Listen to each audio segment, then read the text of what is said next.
Aujourd'hui, je vais vous raconter comment en moins de 48 heures, j'ai identifié, démarché, rencontré et encaissé mes deux premiers vrais gros clients avec ma toute première agence en 2016-2017. Et si j'ai décidé de vous raconter ça en mode un peu format story time aujourd'hui, c'est parce qu'il y a quelque chose que j'ai envie de démarrer dès maintenant, dès aujourd'hui. Je vous explique. En gros, vous le savez, mais depuis environ 1 an et demi, je publie environ une vidéo par semaine dans des formats plutôt clairs, hein. Soit c'est des interviews, soit c'est plutôt des formats assez structurés, des vidéos avec pas mal de contenu, souvent des plans d'action bien définis, avec de la valeur dedans, avec un gros montage, etc. Grâce à Diruven qui monte mes vidéos depuis plus d'1 an et demi maintenant.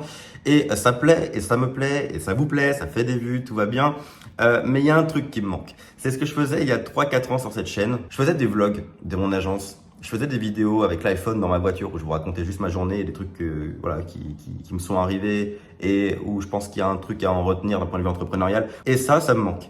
Le problème, c'est que sur YouTube, je sais pas si vous le savez, mais il y a un fonctionnement au niveau de l'algorithme qui est un peu chiant. C'est que selon comment fonctionne votre vidéo, ça va influencer les futurs. Donc, si vous avez une vidéo qui marche très bien, ça va booster les futurs. Si votre vidéo flop, ça va faire plonger toute votre chaîne. Donc, si vous publiez qu'une vidéo par semaine, ça vous pousse pas à prendre des risques. C'est pour ça que les gros youtubeurs souvent essayent pas de faire beaucoup de nouveaux concepts et de nouveaux trucs, parce que quand ils ont un concept qui marche, ils vont plutôt rester sur une série qui fonctionne pour être sûr d'optimiser les vues, etc.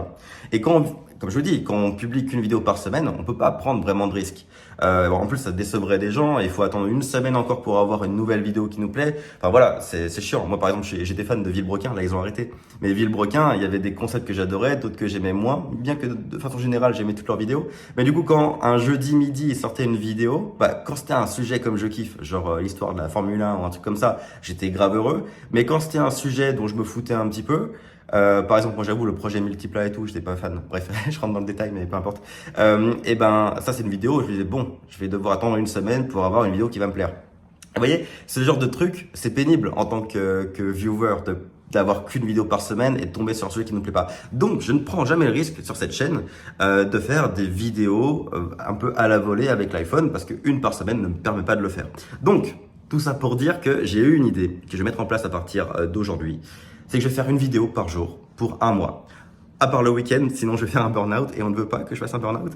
Mais du lundi au vendredi, je vais tourner une vidéo par jour dans lesquelles je ne me mettrai pas de filtre. Bien sûr, il y aura des interviews, des analyses d'agence, des vidéos structurées, plans d'action, etc. comme d'habitude. J'ai prévu plein de bons gros sujets comme vous aimez, mais aussi des vidéos où je vais plus vous raconter des choses. Comme aujourd'hui, où ça va être une vidéo plutôt story time, je vais me mettre à mon bureau, on va se mettre sur l'ordi parce qu'il y aura un meilleur micro, et je vais vous raconter comment j'ai signé mes deux premiers vrais gros clients en 2016, 2017, je sais plus exactement. Les clients qui m'ont permis de vraiment payer mon loyer avec mon agence et de sortir de mes 6 mois de galère. Je vais vous raconter tout ça. Ça va commencer dès maintenant. Si vous voulez être sûr de ne pas manquer les futures vidéos, abonnez-vous à cette chaîne. Si le concept vous plaît, mettez au moins un like sur cette vidéo pour que je le sache et que vous me disiez « Ok, cette idée de série de vidéos, c'est vraiment cool, vas-y, fonce ». Et si vous avez des sujets que vous voulez que j'aborde ou des trucs que vous voulez que je fasse dans ces vidéos, mettez-le moi en commentaire. Par exemple, on me demande souvent de présenter mon appart, l'immeuble où je vis, etc. Parce que c'est un immeuble où il y a un petit peu tout, les salles de sport, salle de ciné, la piscine, etc., etc. Et souvent, on me demande de présenter mon appart, l'immeuble, mes habitudes de vie, etc. Je suis chaud de le faire. Dans ce genre de concept, de série, je suis chaud de le faire. Pareil, là, ce mois-ci, je vais à Las Vegas faire le workshop des Hormozy.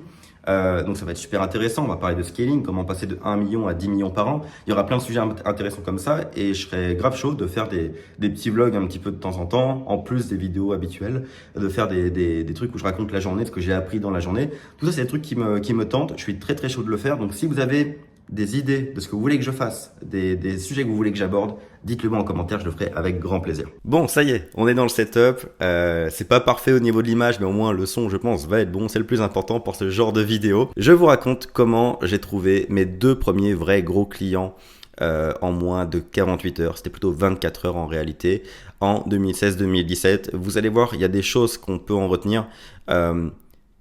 Des choses qui fait... En fait, j'étais tellement dans la merde à ce moment-là que ça m'a poussé à faire des choses que je ne ferais pas habituellement et qui ont fonctionné et desquelles on peut garder certaines leçons.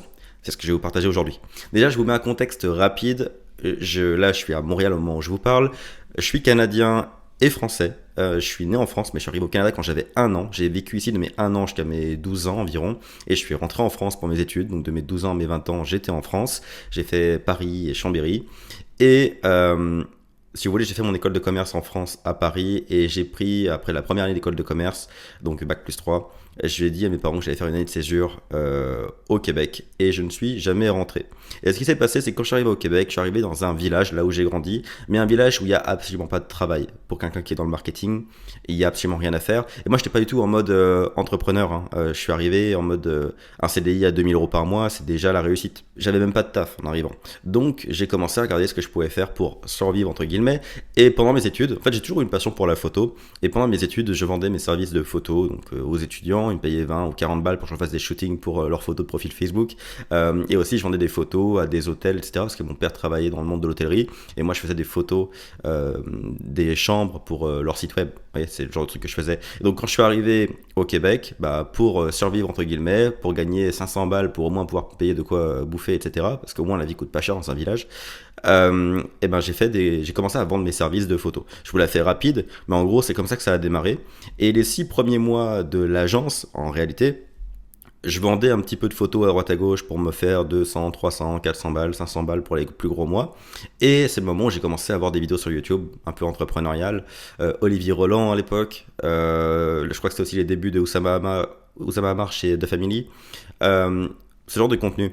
Ça a commencé à me chauffer sur le côté entrepreneurial. Je me suis dit, tiens, je vais vendre des services au-delà de la photo, par exemple bah, du site web, la publicité en ligne, etc. Et c'est là que j'ai décidé de vraiment faire une vraie agence avec des services de marketing au-delà de la photo.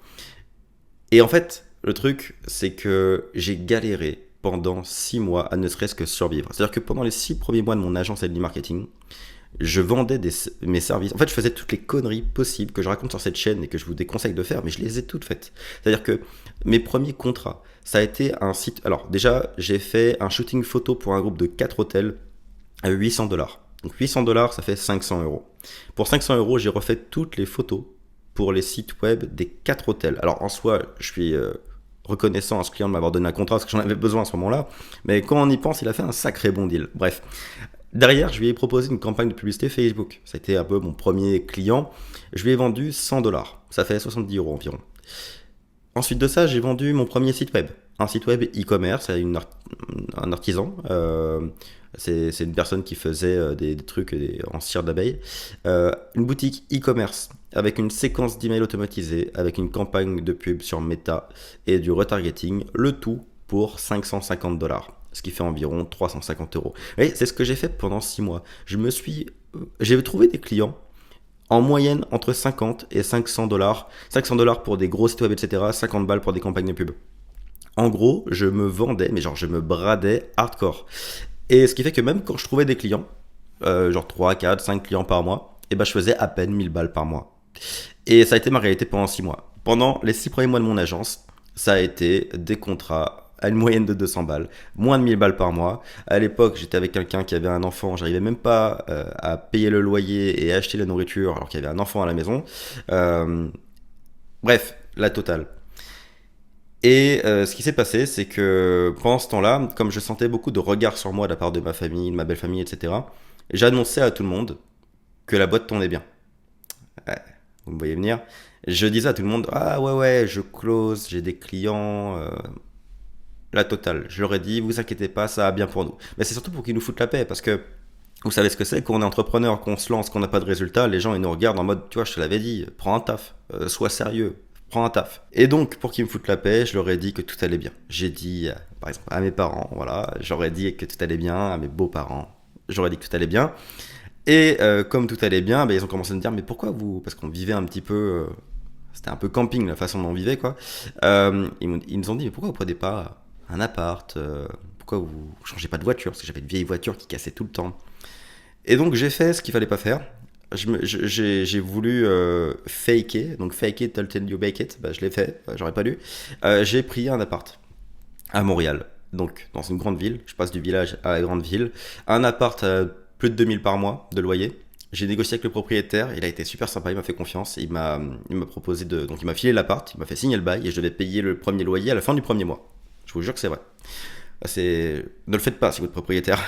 Ne le faites pas. À ce moment-là, j'avais jamais gagné plus de 1000 balles par mois. C'est la vérité. Là, je vous dis des choses que je dis pas habituellement, hein, mais bon. J'avais jamais fait plus de 1000 balles par mois à ce moment-là et j'ai signé un bail à plus de 2000 balles par mois. Euh, Le problème, alors je signe ce bail, et je vous jure que c'est vrai, genre j'ai pas eu de chance. 3 jours plus tard, la voiture que j'avais à l'époque, donc c'était un Nissan Murano récupéré des beaux-parents, donc un beau SUV Nissan mais qui avait genre 12-13 ans, et le châssis de ma voiture a cassé. Et il a fallu mettre 2000 $ de réparation, mais comme le garagiste c'était quelqu'un de la famille de mon ex, eh ben, il a fait les travaux sans vraiment me demander mon avis, en se disant bah, de toute façon il a une boîte qui tourne bien, les 2000 balles il les paiera. Donc en fait, je lui ai amené la voiture pour qu'il me dise ce que c'était, puis il m'a rappelé 2 jours plus tard en mode bon bah c'était le châssis, il a cassé, mais je te l'ai remplacé, tout va bien, voici la facture, plus de 2000 balles. Ok. Donc et j'ai 30 jours pour le payer quoi. Habituellement on le payait toujours entre 15 et 30 jours après avoir reçu la facture. Ça c'était ouais 3-4 jours après avoir signé le bail pour le nouvel appartement, dans lequel on a emménagé directement.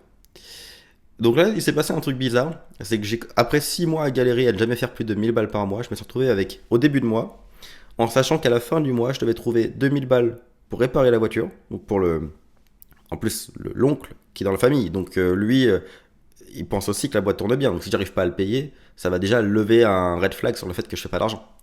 Et je dois aussi trouver les 2000 balles de loyer. Ah, c'était chaud. Et donc, mais je me suis dit, bah ça va être une motivation. Alors c'était très con comme move. Là, vous allez vous dire, mais pourquoi est-ce que t'as fait ça? C'était complètement con.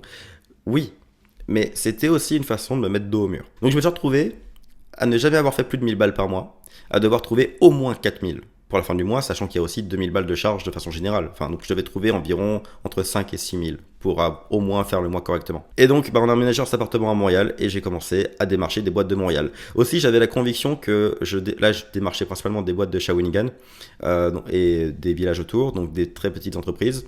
J'allais voir que des solopreneurs, enfin toutes les conneries comme je vous ai dit que je vous dis habituellement de ne pas faire, je les ai faites, donc j'allais voir des très petites boîtes qui faisaient à peu près autant d'argent que moi, c'est-à-dire zéro, et donc je faisais pas d'argent. Donc je me suis dit si je vais aller à Montréal, je vais être face à des grosses boîtes, je vais faire plus d'argent. Ce qui est pas faux sur la réflexion. Et donc je me suis dit bah, le fait d'être à Montréal dans ce nouvel appart va me permettre de signer les plus gros clients. Alors je vous spoil, pendant 20 jours, j'ai fait ça. J'ai prospecté. Pendant 20 jours, je n'ai rien signé. Donc là, c'était terrible, parce que c'était le 6e mois de mon activité, 6-7e. Et habituellement, je fais au moins 1000 balles. Là, on était le 20-25 du mois, j'étais à zéro. J'avais pas encaissé $1. Et on était à 5 jours de la fin du mois. Là, j'ai commencé à paniquer. C'est la réalité, les gens vous en parlent peu sur YouTube, mais personnellement, dans les 6 premiers mois de la boîte, oui, franchement, j'étais dans un état lamentable d'un point de vue psy. Je lâchais pas, j'ai pas pris de taf, mais en fait, ce qui m'empêchait de prendre un boulot, c'est pas tellement le fait que je voulais pas prendre de boulot, c'est plus le fait que j'avais dit à tout le monde que ça allait bien. Donc je pouvais pas prendre un taf pendant que je disais à tout le monde que la boîte tournait, vous voyez. Donc c'est plus mes mensonges qui ont fait que ça m'empêchait de prendre un boulot. Mais bref, j'ai pas pris le boulot, je suis resté 100%. Et je me disais aussi, d'un côté, je savais ce que je voulais, c'était être entrepreneur. Et je m'étais dit, si je prends un travail, j'aurai plus le temps pour me consacrer à la boîte et à avoir les résultats que je veux. Donc j'ai pas pris de boulot. Mais la réalité, c'est que dès que j'allais faire les courses ou que j'étais dans un magasin, je regardais les gens à la caisse et me disais putain, eux au moins ils ont un vrai métier, eux au moins ils ont un vrai salaire, eux au moins ils vont pas rentrer chez eux comme des losers et ne pas avoir rapporté d'argent. Ils savent ce qu'ils font là, ils savent pourquoi ils le font. Dès que je voyais quelqu'un qui travaillait dans la rue, dans les magasins, etc., je me disais lui au moins il sait pourquoi il est là. Quand je regardais des séries, je culpabilisais de regarder des séries à ce moment-là, mais quand je regardais une série, même je regardais la série, je voyais l'acteur et je me disais cet acteur se fait payer pour jouer dans cette série. Et moi, je suis une grosse merde qui ne fait pas d'argent et qui regarde une série. C'était un truc de ouf. C'est la réalité. On n'en parle pas sur YouTube, personne n'en parle, mais c'est la réalité du démarrage. Euh, et je me suis retrouvé au plus haut de tout ça, à 5 jours avant la fin. Et comment je faisais jusqu'à maintenant pour prospecter? À 5 jours avant la fin du mois. Et comment je faisais jusqu'à maintenant pour prospecter, c'est que j'allais sur Google Maps, j'allais sur des répertoires entrepreneurs, sur des groupes d'entrepreneurs, donc de solopreneurs. C'est ça le principal problème, hein, c'est que pendant les 6 premiers mois, je prospectais des petites entreprises, des TPE, des solopreneurs qui n'avaient pas d'argent. C'est ça mon problème. Je n'avais pas le courage de prospecter directement. Et j'ai fait du cold call aussi. Mais mal, je l'ai mal fait. Tout ce que je faisais, je le faisais mal de toute façon. Je suis pas en mode victime, mais c'est juste, c'est un fait. Le cold call, je le faisais à l'arrache sans qualifier les prospects. J'allais voir des boîtes qui n'avaient pas d'argent. Enfin, tout ce que je le faisais d'une mauvaise façon. C'était pas qualifié, c'était pas qualitatif. C'est normal que ça n'ait pas apporté de résultat. Pour la faire simple, ce qui s'est passé, c'est que à 5 jours de la fin du mois, je me suis dit, bon, ça n'a pas fonctionné en 6 mois. Il te reste 5 jours pour trouver 5000 $ minimum. Réveille-toi. Change les choses. Et donc, paradoxalement, j'ai arrêté de courir partout. J'ai arrêté de faire des clubs d'entrepreneurs avec d'autres TPE, etc. Je me suis posé sur mon ordi et je suis allé sur des groupes Facebook où c'était un peu comme, ça fonctionnait un peu comme des forums, vous savez, où des gens posent des questions, d'autres répondent. Et je suis allé sur des groupes Facebook d'aide aux gens sur la publicité Facebook. Donc c'est des groupes où en gros vous aviez des entrepreneurs qui posaient des questions sur la publicité Facebook et les gens y répondaient. Et pendant 3 jours, je n'ai fait que ça. Pendant 3 jours, dès que quelqu'un, je sais pas pourquoi j'ai fait ça, me demandez pas. C'est pas une grande stratégie que j'ai eu à droite ou à gauche. Juste je me suis dit, je vais aller voir des gens qui ont besoin d'aide. Et je suis allé sur ce groupe et j'ai commencé à répondre gratuitement en commentaire à toutes les questions qui étaient posées sur ce groupe. Ça fonctionnait vraiment comme un forum. Et en gros, à chaque fois que quelqu'un me posait une question, donc je répondais gratuitement, et je prenais cette personne et je le stalkais. J'allais voir sur Facebook, Instagram, sur Google pour comprendre qui ils étaient, est-ce qu'ils avaient une boîte, etc. Et je faisais ça avec tout le monde. Et ce qui s'est passé, c'est que j'ai répondu à 2 personnes. Alors, je vais changer leur nom. Le premier, c'était Francis. Et la deuxième, c'était Marie-France. Francis, il a une belle boîte qui faisait genre 2-3 millions à l'époque. Et Marie-France, elle avait aussi une entreprise. Alors, pas une entreprise classique, plutôt style un organisme, qui faisait plusieurs millions également. Et ces deux-là ont posé des questions sur la publicité Facebook, auxquelles j'ai répondu gratuitement. J'ai répondu gratuitement en commentaire. Et j'ai laissé mon numéro de téléphone dans les 2 cas, en disant si vous avez une question, appelez-moi, je m'appelle Valentin, c'est mon métier. Les 2 m'ont appelé. Et j'ai eu des conversations de une demi-heure, 40 minutes avec chacun des 2 au téléphone. Et dans les 2 cas, donc en leur parlant et en allant voir leur Facebook en même temps, je me suis rendu compte qu'ils avaient des belles boîtes, enfin des beaux organismes et des belles structures. Et ces 2-là au téléphone, j'ai tenté un truc. J'aurais dit écoutez, je vois que vous avez posé cette question-là, que vous m'avez appelé. Alors pour que vous en soyez à m'appeler via un groupe Facebook, c'est que j'imagine que vous avez envie de faire de la pub, mais que vous n'avez pas de compétences en interne, vous n'avez pas d'accompagnement. Vous avez vu que je sais vous aider, vous avez vu que je sais de quoi je parle. Est-ce que vous seriez chaud pour qu'on se rencontre demain ou après-demain et je vous passe une proposition pour vous accompagner au quotidien et gérer vos campagnes? Les 2 m'ont dit oui et les 2 ont accepté que j'aille les rencontrer à leurs locaux le lendemain. Donc et c'était Francis le matin, Marie-France l'après-midi. Et là, les 2, ça s'est passé de la même façon. Exactement de la même façon. C'est ça qui est incroyable. Les mêmes jours et tout s'est passé de la même façon. Donc, je les ai identifiés et approchés directement via ce groupe Facebook. J'ai obtenu des rendez-vous avec eux le lendemain. Et je suis allé avec chacun des 2. Donc, j'ai passé la soirée à fouiller leur boîte, comprendre ce qu'ils faisaient, qui ils étaient, leurs cibles. Vraiment, j'ai creusé la boîte d'une force, c'était incroyable. Et je suis arrivé au rendez-vous en sachant exactement qui j'allais voir. Et dans le rendez-vous, je suis allé droit au but. J'aurais dit, écoutez, je pense qu'on peut faire de la publicité. Vous vous intéressez déjà à la publicité, mais je pense qu'on peut en faire de façon très sérieuse. J'ai vu que vous cibliez telle et telle personne, que vous vouliez faire telle et telle chose. J'ai bien creusé votre boîte. Je peux vous aider. J'ai envie de vous le prouver.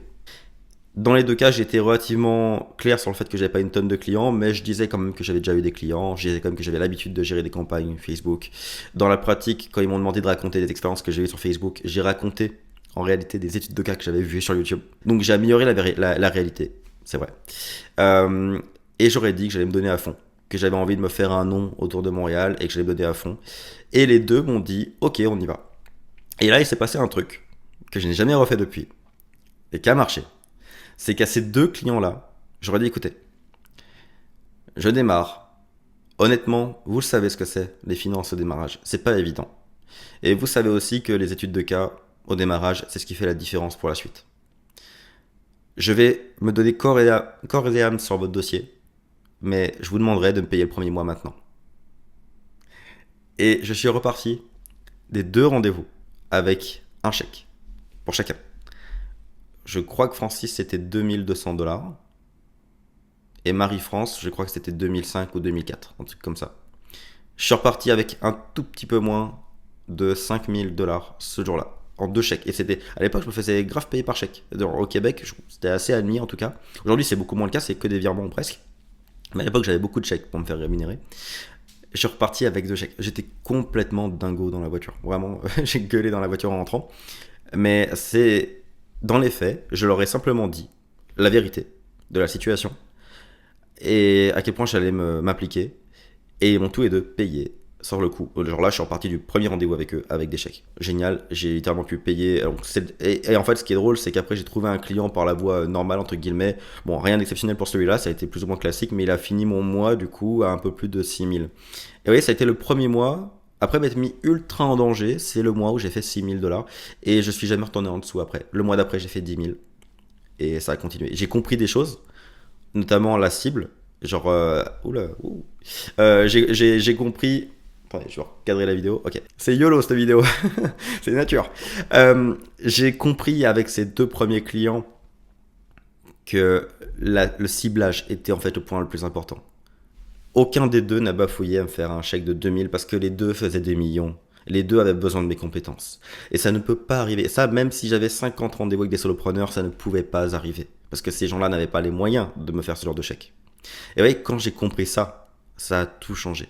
Parce qu'à partir de ce jour-là, plus jamais je me suis adressé à des solopreneurs. Plus jamais j'entends solopreneurs, des solopreneurs qui n'ont pas d'argent. Il y a des solopreneurs qui font plein d'argent. Mais des solopreneurs et des TPE qui ne font pas d'argent. Plus jamais je suis revenu à la baisse sur le ciblage de mes prospects. Ça a été un déclic énorme. Depuis, je me suis seulement adressé à des PME qui faisaient au moins 250, 500 000 de chiffre d'affaires jusqu'à plusieurs millions. Et ça a tout changé. Et le mois d'après, j'ai fait les 10 000. Et les 10 000, ça a été un petit peu ce que je prétendais faire à tout le monde en fait jusqu'à maintenant. Ce qui fait que c'est le mois d'après où mais la réalité a rattrapé mes mensonges, entre guillemets. Et la boîte s'est mise à décoller et après j'ai pu embaucher, etc., etc. Ce que je retiens en fait, et ce qu'il faut retenir je pense de cette expérience-là, déjà c'est que faut s'accepter tel qu'on est d'un point de vue caractère, c'est-à-dire que je le savais que je marchais à la pression, je le savais que je marchais en last minute et que je me bougeais quand j'avais plus le choix. Et vous voyez, le fait de me mettre dans une situation où, alors j'aime bien l'expression que j'ai appris de Olivier Roland, brûler ses bateaux. Brûler ses bateaux, donc on peut plus faire. Je suis arrivé, j'ai brûlé mon bateau, je peux plus faire marche arrière. Je dois aller de l'avant. Et j'ai brûlé mes bateaux. Ça m'a mis en une situation où j'ai pas eu le choix d'avancer. Ça, c'est la première chose que je retiens. Et depuis, dès que je sens que je stagne, que je bloque dans mes boîtes, je brûle mes bateaux. Et à chaque fois, ça fait 8 ans maintenant, en 8 ans, jamais ça ne m'a trahi, cette méthodologie. Donc, si vous vous reconnaissez là-dedans, si vous êtes plutôt du genre à vous satisfaire de votre zone de confort, c'est un peu kamikaze comme réflexion, mais peut-être qu'il faut brûler vos bateaux. Ça, c'est la première chose. La deuxième chose, c'est que quand on est dans la merde, notre cerveau se met sur off et nous permet de faire des choses qu'on ne ferait pas en temps normal. Demander un chèque pendant le rendez-vous en disant simplement la vérité, je l'ai jamais refait après ce jour-là. J'en ai jamais eu vraiment besoin. Après, les gens payaient à 5, 10, 15 jours après le devis. Enfin voilà. C'est loin des méthodes que je vous conseille. Aujourd'hui, vous faites un R1, vous faites un devis, puis vous faites payer après le devis. Normal. Jamais j'ai redemandé un paiement immédiat comme ça. Et en tant que client, franchement, je pense que l'authenticité a été une clé dans ce rendez-vous-là. J'ai dit la vérité. J'ai pas dit mon process, c'est que je me fais payer maintenant. Je pense que là, il m'aurait envoyé bouler. Moi, en tant que client, on me dit ça, non, ciao. Tu mets pas de pression comme ça. Par contre, si j'avais un jeune devant moi de 20 à 21 ans qui me dit la vérité, qui a l'air ultra motivé, et je me dis, si je le paye tout de suite, j'ai la trésor pour, et si je le paye tout de suite, il va m'en être redevable, il va travailler comme un ouf pour mon dossier, je paye. Donc en fait, je pense que l'autre point important, c'est l'authenticité. Dites les choses telles qu'elles sont. Je reçois souvent des questions de la part d'entrepreneurs et de freelance et d'agences en démarrage qui me disent: est-ce que je dois prétendre avoir eu beaucoup de clients? Est-ce que je dois prétendre avoir une équipe? Est-ce que je dois m'inventer genre des dossiers clients, un portfolio, etc. Et souvent, je réponds la même chose: non. Soit vous prenez un partenaire sous-traitant, vous prenez son portfolio et c'est lui qui produit pour vous. Bon, voilà, et du coup, ça maquille un peu la vérité, mais c'est éthique et c'est réel. Soit vous dites la vérité. Vous démarrez, c'est la raison pour laquelle vous allez vous donner à 100%, même à 200% sur ce dossier. Contrairement à vos concurrents qui en auront pas grand chose à foutre parce que c'est un dossier parmi d'autres. Dire la vérité, selon moi, est la meilleure des solutions. Le troisième point, c'est que vous pouvez vous permettre de demander des choses si vous donnez en retour. Plus précisément, si vous donnez beaucoup, vous allez recevoir beaucoup. En fait, je crois que c'est ça qu'il faut retenir principalement de cette expérience-là. C'est que j'ai beaucoup donné sur le groupe Facebook où je répondais à tout le monde. Et ensuite, c'était pas juste après le commentaire, j'essayais de choper un rendez-vous. Après avoir répondu par commentaire à leurs questions, j'étais prêt à leur parler au téléphone pendant 1 heure gratuitement. Et j'étais prêt à aller les rencontrer gratuitement. Et j'ai beaucoup donné. Et ça, si je regarde les 8 dernières années, c'est ce qui m'a toujours rapporté le plus de résultats, le plus de succès, c'est de donner beaucoup. Même NLE Academy au final, sur cette chaîne, j'ai fait 350-400 vidéos. Je m'attendais à la base, quand j'ai fait les 100 premières vidéos, je m'attendais à rien, je savais même pas que j'allais vendre des formations, des coachings un jour. Et c'était pas le but, à la base c'était une stratégie de contenu pour l'agence, où je faisais des tutoriels pour les PME, pour attirer des PME dans l'agence. Mais j'ai toujours donné beaucoup, sans vraiment m'attendre à recevoir, ce qui fait que j'ai beaucoup reçu. Et ça, je pense que dans un métier de service, où c'est la confiance le vrai moteur de la boîte, je pense que de donner beaucoup est la clé pour recevoir beaucoup. Et donc, si vous donnez beaucoup, vous créez un système de confiance, vous vous positionnez en tant qu'expert. Normal, vous donnez beaucoup, donc il y a beaucoup de valeur dans ce que vous donnez, donc vous vous positionnez en valeur perçue élevée en tant qu'expert, experte. Et en plus, vous créez un feeling, donc une sympathie, un feeling humain qui est important pour tout closing parce que la vente, c'est une relation humaine comme les autres. Dans une relation humaine, c'est la confiance et le feeling qui fait qu'on va de l'avant ou pas. Et donc, donner, c'est important et soyez patient sur le retour. Ça paiera toujours à terme. Voilà. Je voulais vous raconter cette histoire-là. C'est pas super structuré contrairement à d'habitude, mais je tenais à vous le raconter. Et est-ce que vous reteniez tout ça? La cible est importante. Alors, allez, je synthétise. Donnez pour recevoir. Ayez une cible qui est capable de vous payer, sinon vous perdez votre temps. Dites la vérité. Ça vous aidera toujours à avoir plus de résultats. Soyez authentique. Et mettez-vous en danger si vous sentez que vous êtes du genre à rester dans votre zone de confort. Voilà. Je vous dis à demain pour une prochaine vidéo.